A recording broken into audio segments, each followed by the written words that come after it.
I know it's 4:30. I know we're all tired. I just checked my iPhone. There's a 50% chance of rain out there. So we're here, we're cozy. If you like the odds, you can leave now. But I think you'll want to stay with us to join this panel on an OA policies update. So we're really bringing here today an international perspective on how OA policies are changing. My name is Ann Gabriel, and I work with the Research Networks team at Elsevier, and it's really wonderful to see so many familiar faces, and also some I don't know, in this time of real change, transformational change for our industry. So it's great to have this exchange of ideas and knowledge exchange. And today, we're going to receive updates on the status of OA policies in various regions. I think the previous panel was billed as the panel with the most smiles, the smiliest panel. I think we win the award on this panel for those who have traveled the farthest to be here with us and do some knowledge exchange. So with us today, we have Claudia Bowser-Medeiros, who's the coordinator of eScience and the Data Science Program for FAPEPS, which is the Sao Paulo Research Foundation, and Kazuhiro Hayashi, our director at the Research Institute for Data Application at NIST in Japan, otherwise known as CAS. And Jessica Tucker, closest to home, thank you for coming all the way from Bethesda. We really appreciate it. From the National Institutes of Health, which needs no introduction to folks here. And then finally, Andrew Stammer, the director of CSIRO Publishing. And I'm told I'm also allowed to call it CSIRO, because everyone shortens it as well. So with that said, here's how it's going to go down. We're going to have each of our panelists give a policy update for the region, 5-10 minutes, and then I'm going to ask them a few questions, and I'm hoping that we have an interactive last few minutes with the audience as they're talking. Make a mental note of your questions. All of this stuff is going to have impact on your business or the stakeholders at your institution. And let's kick it off. So I haven't shared with them the order in which we're going to go forward, but I think we're going to be as democratic as possible and do an alpha sort. So Claudia, that's you if we're leading with Bowser-Medeiros. Oh. So take it away. Hello. Oh, good. Hello to everyone, and I suggested we'd sit one girl, one boy, so now I guess the next one should be a guy, right? I'm not trying to moderate anything. Anyways, it's a pleasure to be here. I'm learning lots of things. And I have lots of hats. One of them is that I'm a full professor of computer science at the University of Campinas, Brazil, where I work with data management. But I'm here with the funder hat because I also help the FAPESP funder, which is a state funder in Brazil, in its open science initiatives. In particular, I help with open data, but I'm here going to talk about its open access policies. If you think about the whole of Latin America, about 20% of all of papers are produced at the state of São Paulo, and FAPESP is responsible for either fully funding or co-funding these papers. So you can imagine a funder that's responsible for more or less 18 to 20% of all papers produced in all of Latin America. And it's considered by all other funders in the world as the top non-national funder in the world because of the scope of its actions and because it's pioneering actions in several fields, including open science. So in terms of open access, first of all, it funds most of Cielo. If you have heard of Cielo, and it's from the beginning, okay? Also, it established the first open access policies in all of Latin America, in the sense that not only it creates and created the policies, but it has, let us say, the funding and the power to monitor and check compliance, which is creating lots of changes in the state of São Paulo. So the first policies date back to 2008, but it increased the pace at 2015, then 2017, and now new policies at 2021. And basically, everything, every publication that concerns research at funds has to be open, period. Okay? And it's open.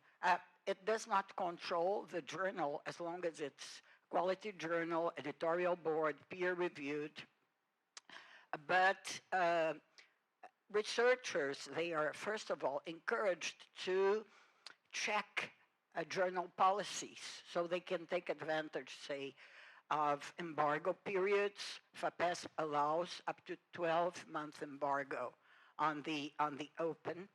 And if it's beyond 12 months, then researchers have to publish their preprints, of course, pending journal policies, in the institutional repositories, which in turn made most public institutions and private as well, high degree universities and colleges in the state, they were forced to create repositories if no preprint repository was available.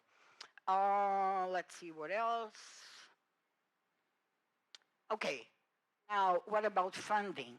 So part of it receives about 20,000 applications or project submissions a year, okay? So that gives you an idea in all fields. And those that receive grants, part of the grant allows the researcher to pay APCs. Universities also receive an extra 10% of all grants that allow them to create these repositories. And last but not least, one interesting thing is that it made an agreement with Google last year whereby Google Scholar, when it publishes researchers' publications, it will single out the open access ones that have a FAPESP mandate. So that helps the funder monitor what is happening with the open access funding. And I'll stop here because as a tour guide, I know that I can speak endlessly as long as I have a microphone, but I'll refrain myself from continuing. Thank you, Claudia. That was very enlightening, actually. Really appreciate it, and I'm sure we'll circle back to you on the Q&A, so don't give up on the mic so fast.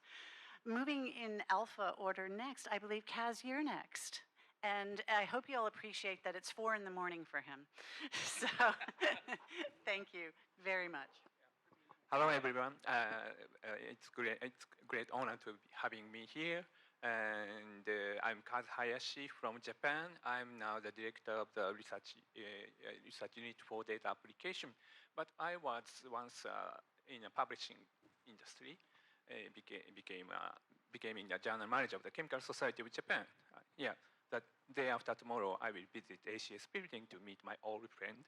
But anyway, I will introduce the state of open access and related policy in Japan, and the state of open access publishing in Japan. And lastly, introducing a leveraging open access policy with G7 Summit. And I'm newbie, so let me introduce my 1-minute storytelling. And I was originally chemistry trained at the University of Tokyo, and I was a geek to develop online journals at a part-time job in late 1990s. And in the early 2000s, I often attended the STM Innovation Seminar and the Production Seminar held at London and enjoyed networking. And eventually I became a journal manager, as I just introduced before, and managed whole journal business because Japan's chemical society was too small to separate the role of the publishing. So I had to do everything regarding regarding the publishing. So, but it's good for me because now I get a bird's view of scholarly communication itself by electronizing whole process of the scholarly communication. And then I implemented open access in 2005. It was early in chemical society worldwide, and suddenly noticed that open access is related heavily to the policy. So I changed my job from the publishing industry to policy world. From 2012, I'm a governmental think tank researcher and practitioner for open science with my real experience of digital transformation of current journals. So now focusing on the transformation of science itself, including the redesigning science and the society, given that we are at the start point towards the open science paradigm.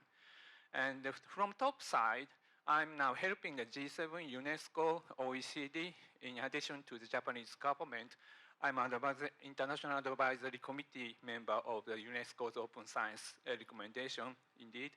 And from the bottom side, I'm helping the Science Council of Japan, Land Society, and the younger community for research data sharing, citizen science, virtual society communication with Avatar. And 2 weeks ago, I gave a talk at the DESI, Decentralized Science, to for kind of disruptive innovation. So I was so lucky to ride the tide of the open science movement, wishing to be a catalyst between the stakeholders. So let me introduce the state of open access and related policy in Japan. Basically, starting from soft policy, we Japan studied, not mandated, but kind of soft recommendation. And the main directing policy is based on the green open access like United States, and the gold open access is allowed with researchers' wish. That means they can and they have to pay APC from their research budget, original research budget. No additional support for APC. And interestingly, without any strong force by government and funding bodies, OA ratio is already over 50% or so, depending on the survey though. And now focusing seriously on gold open access with a transformative agreement in Japan. And that's the state of open access policy in Japan. And let's move to the state of open access publishing in Japan. We Japan have over 2,000 land society, and each has each journal, so they cannot afford to managing EJ and implementing open access by themselves. So for Japanese government, provide a e-journal platform called JStage since 1999. I helped a lot, and it is governed by one of the top funding agency called Japan Science and Technology Agency, abbreviated by the JST. And it contains over 3,000 journals, and 86% of journals are free of charge. Most of them are categorized not gold or green, but bronze. So because of that, they don't have any clear statement of the reuse license matters. But anyway,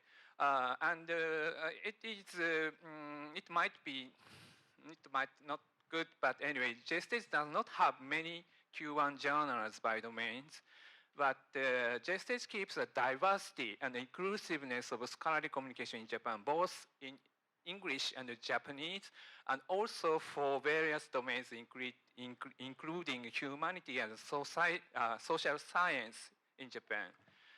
And now JST launched JStage Data for data sharing in 2020, and also launched JCarve for sharing a preprint in 2022. Now they are trying to keep bibliodiversity. I partially support those activities. And finally, Japan is about to host the G7 summit, including the G7 Science Minister meeting next month. I've been helping partially since 2060s, launching the Open Science Working Group under the G7 Science Minister meeting. On the stage of the both incoming main and science minister meeting, promotion of open science will be clearly stated, as well as the importance of research integrity.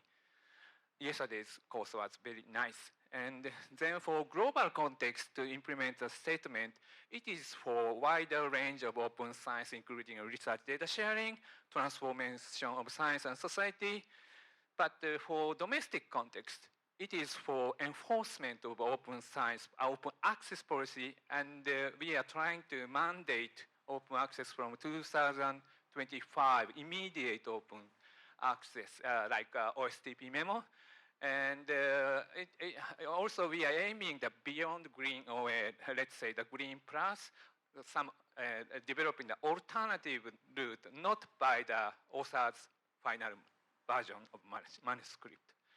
And one interesting observation with the G7 Open Science Working Group is that implementing open science policy with research data sharing is still very, very hard, so hard because it is literally cultural development.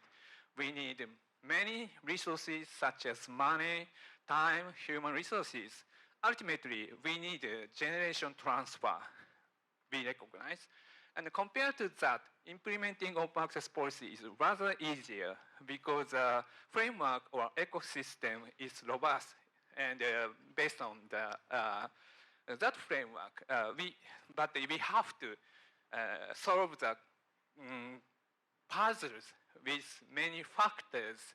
And that's why we have to have some new framework for research data sharing. So open science policy is already diverse. We saw the open science taxonomy by EC, and there are many, many items to be implemented. And open access policy is one of the most robust issues to be implemented, I think. So we will go back and forth between the open access policy and open science policy, keeping the dialogues among the many countries and many stakeholders. That is what I have experienced for 20 years or so. And that's at the end of my presentation. Thank you, Kaz. There was a lot of good information in there, including what's going to happen in Japan in 2025. We've also touched on a lot of our conversations about bibliodiversity and the changes needed in research culture, and I'm sure the team will address that in our Q&A, so thank you. So moving down the alphabet, Andrew, you're up. We're staying in APAC with CSIRO. Thank you. G'day. It's easier on Zoom to say g'day because you never know what the time frame is. I'd like to share some news from Australia under the headings of government, the Chief Scientist of Australia, funders, and then universities and librarians. Not quite a year ago, I think May 21st, the Australian people elected a new government. A new centre-left and quite progressive government was elected. This meant a significant change in the politics of the country. We went from the somewhat combated and fraught daily media stunt to a much more quiet, considered and consultative policy development approach. The nation drew a collective sigh of relief.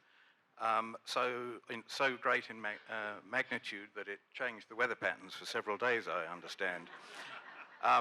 Politics has become quite boring as a result. But the government has introduced 5 legislative initiatives that it is exploring. There's one on cultural policy. This establishes a group called Writers Australia, which will come into reality in 2025, that will provide funding and support for authors and publishers. Probably not in our sector, probably more with our trade colleagues it's going to have the influence, but it is a significant initiative nevertheless. They also have a plan to extend the public and educational lending rights schemes to include digital content. They are also strongly supportive of First Nations, Indigenous creators, and their content in all forms, including publishing in First Nation languages. And in Australia, there were about 400 of those languages. That has sadly dropped back to about 250, 300 languages now. But it's a major concern for the Australian government. Second area of interest, the Attorney General has commenced a series of roundtables to review copyright. This does continue some work of the previous government, but is a rather more consultative approach. The Australian Publishers Association is invited to those roundtables, as is indeed CSIRO. The themes arising from the first meeting, which was last month, include creating a scheme rather than a copyright exception for orphan works, creating a fair dealing exception for quotations, copyright reform to support remote learning. That one may pose some threat to educational publishers. Re-examination of the definition of broadcasting. I think that one's going to be of great interest to the big players, and AI and copyright. The government is also conducting a copyright enforcement review. The review asks whether Australia should establish a small claims tribunal model for copyright infringement, as has been done, I understand, in the UK and the US. There will be standalone legislation for Indigenous IP. Key elements will be the recognition of communal ownership, allowing Indigenous folk to monetize and enforce their rights. There is finally a review of the Privacy Act. Government has reviewed or received 116 proposals to reform the Act, and it will likely align with the European GDPR rules. If I move on to the Chief Scientist, Dr. Cathy Foley, who is ex-CSIRO, she has proposed a national scheme to deliver open access for all Australians by publishing all Australian content as OA and buying access for all Australians. The mechanism she's looking at for doing that is we all have to pay tax in Australia, and so we all have a tax file number, and we have an account or a site there's a tax office website you can go to, and it's secure for you as an Australian citizen, and they're looking at using that as the means for controlling the access. So there is some practicality and thought around this. Cathy Foley herself recognises that publishing needs to be paid for. She is the editor-in-chief of an IOP journal. She's also the mother of 5 kids and is dyslexic, and I am just amazed by her. She is stunning. She has obviously informed the new Minister for Science and Industry of her plans, and she tells me that he has expressed a great enthusiasm for the scheme. It remains to be seen whether that will translate into money, but the proposal is that there is a centralised negotiating group that would negotiate with publishers for fees for this to all come about. The model in Australia that this is somewhat similar to is our pharmaceutical benefits scheme, where they negotiate with Big Pharma and the drugs then become available on that scheme, and the general populace pays a much smaller fee than they would otherwise have to do for drugs that are listed. Part of Cathy's work also included the commissioning of a report from EY, who modelled the open access project. Now, they estimate that the impact coming out of this project, where all Australians could have access to all scientific content, would have a year-on-year dividend of up to $3.3 billion to the Australian economy through the innovation arising from the access to knowledge. They think that the model can be delivered in 3 years, with an initial go-live stage 18 months time, subject to prompt government acceptance. That last bit might be, yeah, well, we'll see. They said that this was better the forecast return from a repository-based open access model, which would make a lot of Australian content available publicly, but not the stuff that comes from outside Australia. That estimate was only 400 million over the next 20 years. And funder mandates similarly don't deliver the same sort of return. They estimated about 300 million over the next few decades. Things have been a bit quiet this year, although I'm told that there is chatter in government circles about how this is all going to come about. I know the universities are concerned that if government chooses to fund this, that they will pay for it by clawing money back from the university sector. And that will be a bun fight worth watching. Let me turn attention to the funding groups. There are two main ones in Australia, the NHMRC, which funds all the medical research. They quietly announced a revised open access policy in September 2022. I contacted them just a week ago, knowing that I was going to be speaking here, and they asked me to share with you that all peer-reviewed publications arising from NHMRC-funded research must be made available immediately upon publication, removing the 12-month embargo period. They must also be published with the use of an open license, which means publications can be used and shared widely. These requirements apply to all new grants awarded under the NHMRC Grant Opportunity Guidelines issued from 20th of September last year, and will be phased in for all other NHMRC grants with full implementation by 1 January 2024. The ARC, Australian Research Council, has not followed suit in this policy space. And in talking to them, they tell me that it's more difficult for them to do that because they recognize the differing cultural attitudes across the huge range of research fields that they support. And that, of course, is all the non-medical sciences, including humanities, arts, and social science.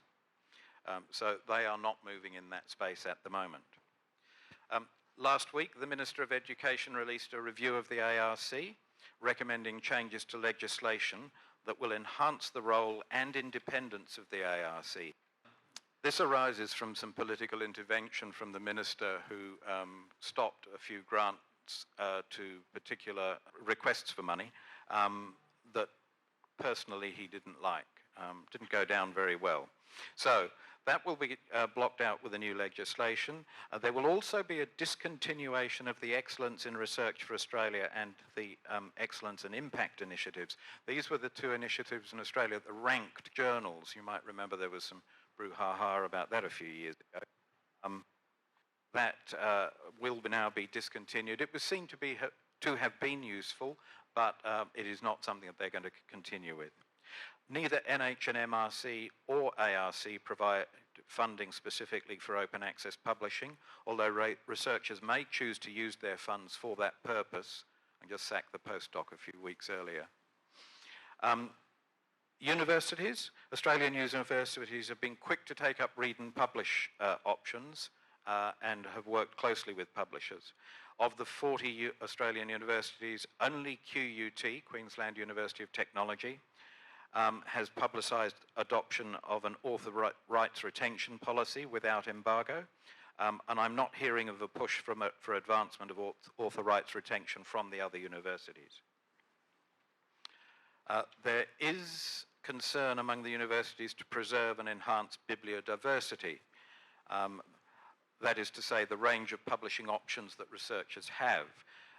As part of the Cathy Foley's advisory panel, a guy called Duncan Iverson, lovely bloke, philosopher from the University of Sydney, he pulled together a data set of all Australian articles published between 2011 and 2022. And these showed that 75% were published by just 15 publishers. The remaining 25% of the articles, and the data set was over 1 million articles. The remaining 25% were published by 4,000 publishers. The 4,000 publishers comprised small and medium commercial publishers, university publishers, associations and societies, government departments, and research institutes, including Australian Institute of Aboriginal and Torres Strait Islander Studies, and a very long tail of journals in languages other than English that included Australian content. Ivers noted that the importance of bibliodiversity, especially for the humanities and arts and social sciences, and the Council of Australian University Librarians has stated that it strongly supports the preservation and enhancement of bibliodiversity. I also agree with this because as one of the small publishers in Australia, I am bibliodiverse apparently. Andrew, you have 2 more minutes. Thank you. Librarians, they've been embracing the R&P deals. Council of Australian University Librarians, or CAUL, has brokered deals on behalf of its members, and their website currently lists 13 different publishers that they're working with.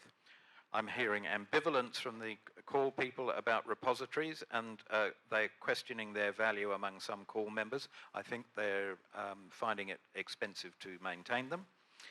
And it's interesting that CAUL has on its website, or in its strategy at least, the support for preprint servers, but they see it only as a short-term step to an end goal. And finally, I thought I should finish up with a mention of researchers whose responses to open access seem to range between highly enthusiastic through benignly supportive to blissfully unaware. Well done. Thank you very much. And I'm envisioning U.S. taxpayers looking at articles via their Social Security numbers. So I can't unsee that. Anyway, thank you so much. Let's move on to Jessica Tucker from NIH. Thanks so much for being here, Jessica. Thank you so much for the invitation to be here. It's really an honor to be on this great panel. So as Anne mentioned, I'm Jessica Tucker. I'm the acting deputy director of the NIH Office of Science Policy. I work on a number of different topics in this role, but today I'll be talking about our efforts to advance NIH research through public access.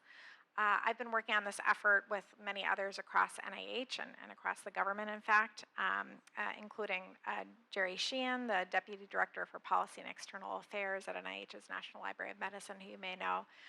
And we have an excellent team working on policy development and implementation in this area. So I think I don't need to tell this audience, but certainly our view is that increasing access to publications and data resulting from federally funded research offers many benefits to the scientific community and the public, and certainly doing so upholds NIH's commitment to responsible stewardship of the nation's investment in biomedical research by improving transparency and accessibility of taxpayer-funded research. In the case of NIH-supported research, sharing during the pandemic has shown us how incredibly useful it can be to have data and publications available quickly. And we're building from a really strong foundation at NIH in thinking about the future of public access. We've really demonstrated our commitment to public access through policy development for over 2 decades. There are lots of examples of this, but 2 that may be most relevant here are the NIH's 2008 public access policy. It's been in effect since 2008, which ensures that NIH-funded research is freely available to the public after publication. We developed this policy in 2008 after Congress directed NIH to require that all investigators funded by the NIH submit or have submitted for them to PubMed Central an electronic version of their final peer-reviewed manuscripts upon acceptance for publication.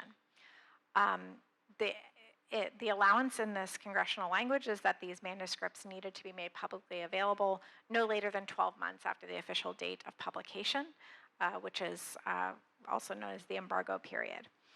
PubMed Central, as I'm sure you all know, is a publication archive managed by the National Library of Medicine at NIH, which houses millions of scientific publications, including over 1.4 million that were supported by NIH funding. We consider this archive and this policy to be a great success, and obviously are always looking for ways to strengthen this through greater and faster public access. Second, in this space, which has been mentioned before, the link between access to publications and access to data is NIH has recently implemented policy on data management and sharing, took effect in January, which encourages responsible management of data to maximize the utility of scientific data. It has two basic requirements, essentially submission of a plan to manage NIH-funded scientific data and compliance with that plan. So we're very eager, obviously it's recently implemented, to see how this perspective thinking from the beginning of a project enhances data sharing, utility, and reuse. As an aside, we've developed many guidance documents and resources to help researchers and institutions comply, which you can access at sharing.nih.gov. So that's kind of the foundation that we're working with. We are always looking to improve public access, and as a federal agency, the 2022 OSTP memo on equitable access directed us to develop a plan to meet several new expectations.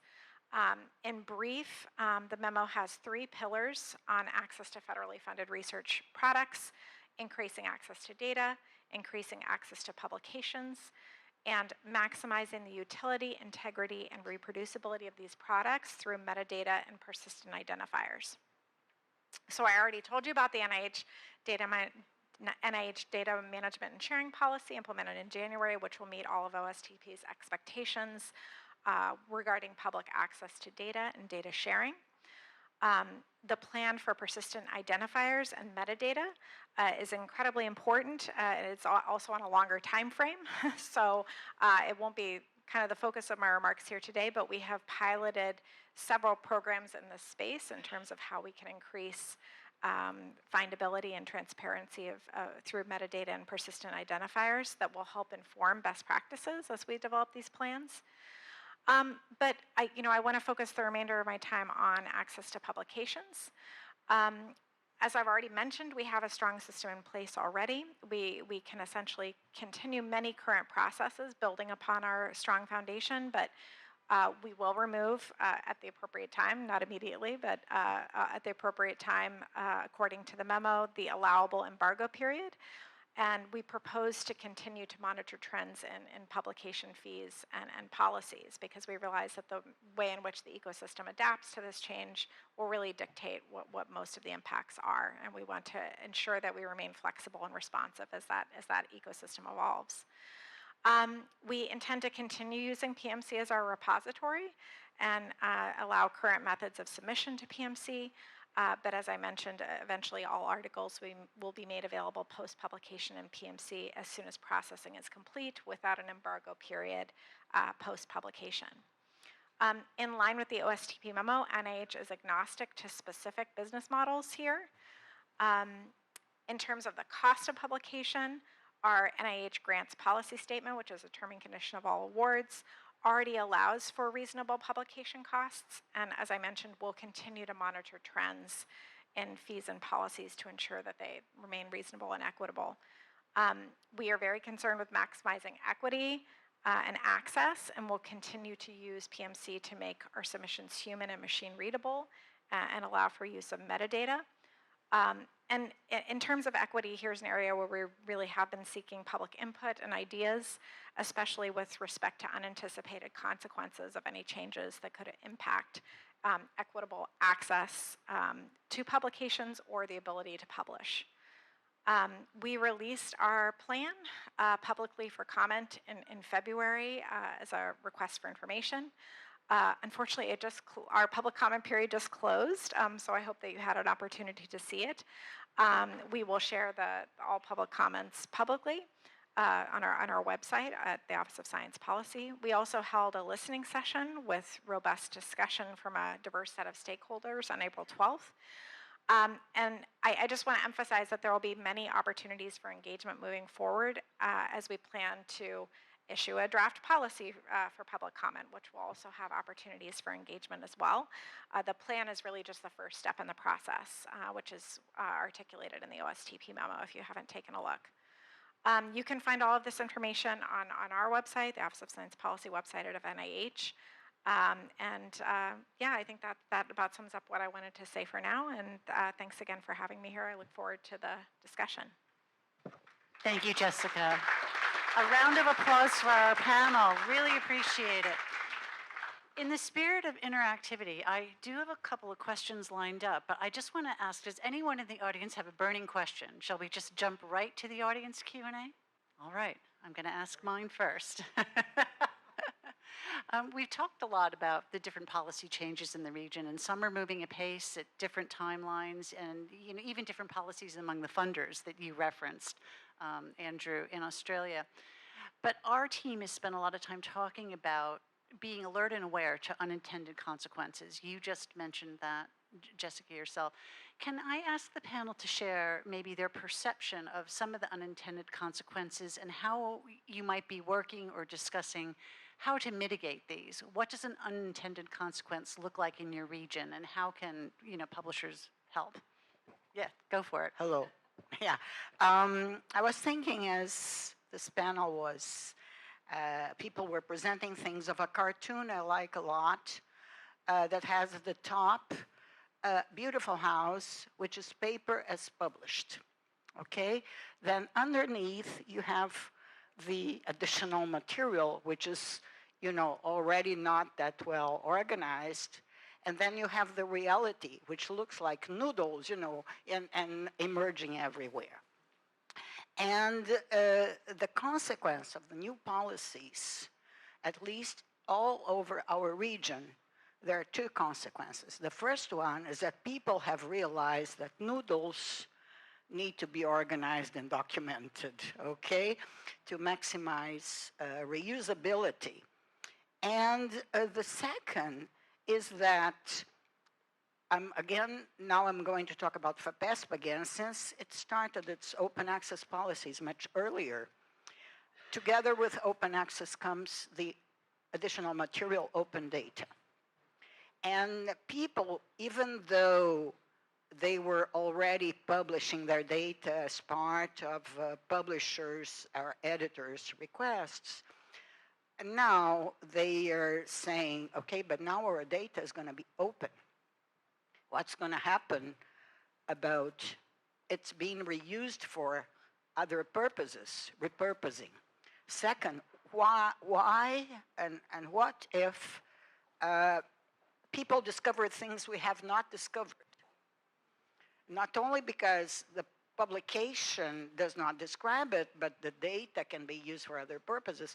And last but not least, what about data is wrong? Okay, and I have not discovered it. So the consequences are also about how to pay, how to find funds, and this did not occur before, okay? That's helpful. Other thoughts from the panel? Andrew? There's a vast amount of change going on, and clearly policy shifts add to that. So speaking from the perspective of a very small publisher, both in terms of my own stature and the output of the business that I run, the additional requirements imposed by those policy shifts have the potential to make doing business very hard. And I do fear for the effect on bibliodiversity because of that.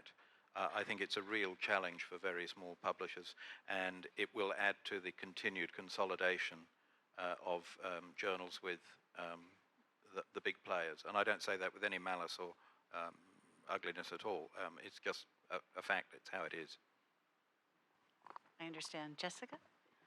Yeah, I mean, I think, as I mentioned, I think one of the, obviously, I mean, our feeling is that, I mean, our general position is that, taxpayer dollars have gone into supporting this work, and, taxpayers and everyone should be able to access publications when they're available, without even if they don't have a subscription. So I think on that end, in sort of the access to publications side of things, we believe that this is the right thing to do in terms of equity and access. But I think that the challenge is again, as I noted, if this causes changes that then diminish equity and publishing opportunity or prompt additional challenges for lower resourced institutions or investigators from those institutions, then that would be an unintended consequence, right? So in the push to sort of think about equity on the access side, we just want to ensure that we're thinking about the entire pipeline and the publishing opportunities as well. And so to me, that would be one of the things that we're really trying to keep a close eye on. That's helpful. Kaz, thoughts from you? I'd like to share the policy shifting episode in 2016. As we know, the open access is too complex matter to be solved. There are many sectors, stakeholders, and many issues. So Japanese government is likely to develop something new framework beyond the open access world. That's why we focused on the research data sharing world to develop the research data platform for sharing. But as I explained, it's too hard to develop the culture development. That's why I would like to say that the Japanese government was aiming to move forward to the policy shift toward research data sharing, but now getting back to again, back shifting to open access policy, mandating open access by 2025. So I can see there are big changes coming up, and that seems to be the timeline horizon for many of the panel here. I do think that if we're looking at models where you're seeking only to cover costs, there's a risk that investment in the changes that we all need to make in terms of accelerating, discoverability and curation could be a challenge as well. I wanted to just ask, something came up, we had a dinner last night, and we were talking about a sort of broader vision for the interoperability of policies and policy statement. Do we see a vision? Is there a global vision for interoperability of policy, or are our regional differences too different? Or are we all moving in the same direction? Any thoughts from the panel? So this is a big question. When you get a diverse country like Brazil, a diverse region like Latin America, or if you consider the world, there you are, interoperability issues. And there is a problem because there are regional laws, there are country laws. Big problem is occurring with GDPR in Europe and the equivalent LGPD in Brazil, or whatever they are preparing in the States or in Canada, and they clash. Okay, so I'm not talking about open access, which is more consensual, let us say, but how to find access. What is acceptable, what is not acceptable. And the same applies to data. So data cannot cross the ocean. It cannot go from Europe to the States. It cannot go from Brazil to Europe. I mean, is this being recorded, right? Otherwise, I'll just talk loud. But are you going to say something you don't want recorded? No. Well, I often do that, and then it's too late. But the issue here is that lots of people who were pro-open, because of the new laws, they are closing the sources that were open before, and there's all these problems about financing. So we'll stop here, but it's. We often hear the phrase open as possible, closed as necessary, particularly in this time of geopolitics. Other thoughts on kind of a unified policy vision, a global vision for science, which is a... Certainly Australia looks to Western Europe and the US for guidance, and clearly European GDPR rules have had a significant influence, and we will move in that direction, I'm pretty sure, in Australia. On the open access side, there's a group called Open Access Australasia that campaigns very strongly in Australia and informs the community in detailed ways about the activities that are happening in Europe, and that has had some influence, and some uptake as well. Somebody said once, I think, that Australians always do the right thing in the end, mainly because there's nothing else left to do. And there's a certain amount of truth in that. But yeah, we are guided by what's happening in the rest of the world. When you're only 2%, 3% of the world's output, GDP and all that sort of thing, you don't have the same influence. Although I do suspect Kathy Foley's initiative is being watched with some interest. If she can pull that off, I could see that having influence elsewhere. Right, very helpful. Jessica? I mean, it's a tough question for the end of the day, I'll tell you that. But I mean, I do think that, I mean, I will say, I think you're hearing some common themes, you know, across the panel here, which, you know, there may be differences and, you know, details of implementation and things like that. But I do think that there are a lot of common themes that are bringing us together, and for which, you know, many partners around the world are moving towards. So I think that's hopeful.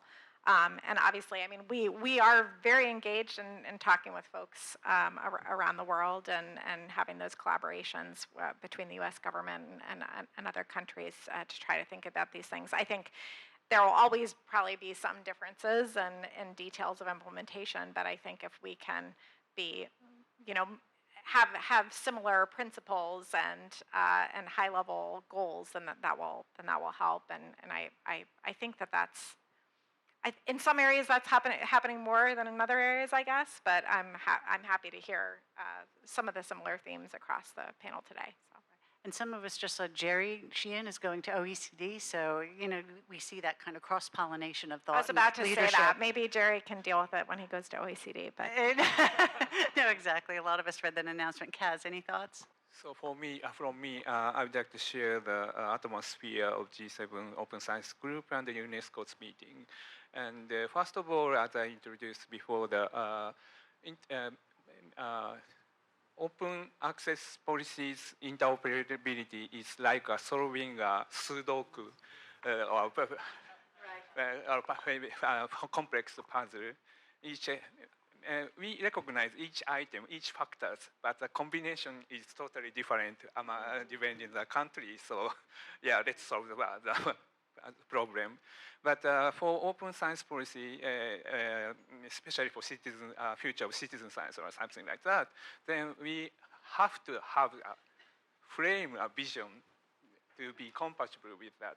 That's enjoyable because no one knows the future of that framework. So, for that,